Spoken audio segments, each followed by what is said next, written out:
அப்போஸ்தலர் 3ஆம் அதிகாரம். ஜெப வேளையாகிய 9ஆம் மணி நேரத்திலே பேதுருவும் யோவானும் தேவாலயத்துக்குப் போனார்கள். அப்பொழுது தன் தாயின் வயிற்றிலிருந்து சப்பாணியாய் பிறந்த ஒரு மனுஷனைச் சுமந்து கொண்டு வந்தார்கள். தேவ ஆலயத்திலே பிரவேசிக்கிறவர்களிடத்தில் பிச்சை கேட்கும்படி நாடோறும் அவனை அலங்கார வாசல் எண்ணப்பட்ட தேவாலய வாசல் அண்டையிலே வைப்பார்கள். தேவாலயத்திலே பிரவேசிக்கப் போகிற பேதுருவையும் யோவானையும் அவன் கண்டு பிச்சை கேட்டான். பேதுருவும் யோவானும் அவனை உற்று பார்த்து, எங்களை நோக்கிப் பார் என்றார்கள். அவன் அவர்களிடத்தில் ஏதாகிலும் கிடைக்கும் என்று எண்ணி அவர்களை நோக்கி பார்த்தான். அப்பொழுது பேதுரு, வெள்ளியும் பொன்னும் என்னிடத்தில் இல்லை, என்னிடத்தில் உள்ளதை உனக்கு தருகிறேன். நசரேயனாகிய இயேசு கிறிஸ்துவின் நாமத்தினாலே நீ எழுந்து நட என்று சொல்லி வலது கையினால் அவனை பிடித்து தூக்கிவிட்டான். உடனே அவனுடைய கால்களும் கரடுகளும் பலன் கொண்டது. அவன் குதித்தெழுந்து நின்று நடந்தான். நடந்து குதித்து தேவனை துதித்து கொண்டு அவர்களுடனே கூட தேவாலயத்திற்குள் பிரவேசித்தான். அவன் நடக்கிறதையும் தேவனை துதிக்கிறதையும் ஜனங்கள் எல்லாரும் கண்டு, தேவ ஆலயத்தின் அலங்கார வாசல் அண்டையிலே பிச்சை கேட்க உட்கார்ந்திருந்தவன் இவன்தான் என்று அறிந்து அவனுக்கு சம்பவித்ததை குறித்து மிகவும் ஆச்சரியப்பட்டு பிரமித்தார்கள். குணமாக்கப்பட்ட சப்பாணி பேதுருவையும் யோவானையும் பற்றி கொண்டிருக்கையில் ஜனங்கள் எல்லாரும் பிரமித்து சாலமோன் மண்டபம் எண்ணப்பட்ட மண்டபத்திலே அவர்களிடத்திற்கு ஓடி வந்தார்கள்.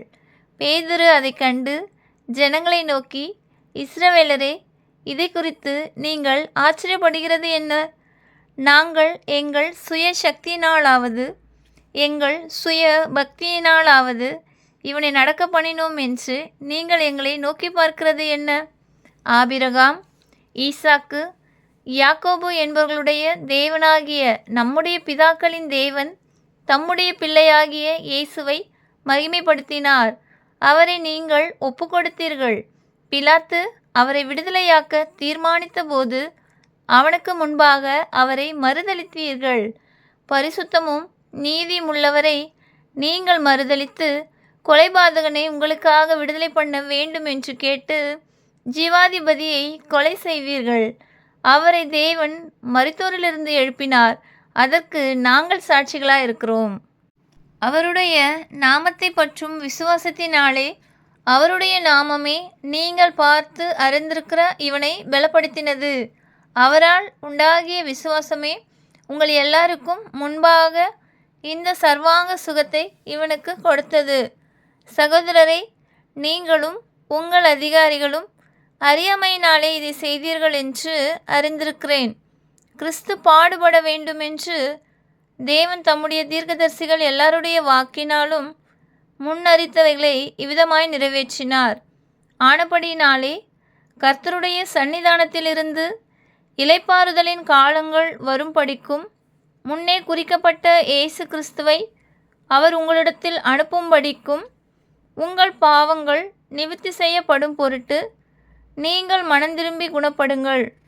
உலக தோற்றம் முதல் தேவன் தம்முடைய பரிசுத்த தீர்க்கதரிசிகள் எல்லாருடைய வாக்கினாலும் உரைத்தவர்கள் எல்லாம் நிறைவேறி தீரும் காலங்கள் வருமளவும் பரலோகம் அவரை ஏற்றுக்கொள்ள வேண்டும். மோசே பிதாக்களை நோக்கி, உங்கள் தேவனாகிய கர்த்தர் என்னைப் போல ஒரு தீர்க்கதரிசியை உங்களுக்காக உங்கள் சகோதரரில் இருந்து எழும்ப பண்ணுவார்.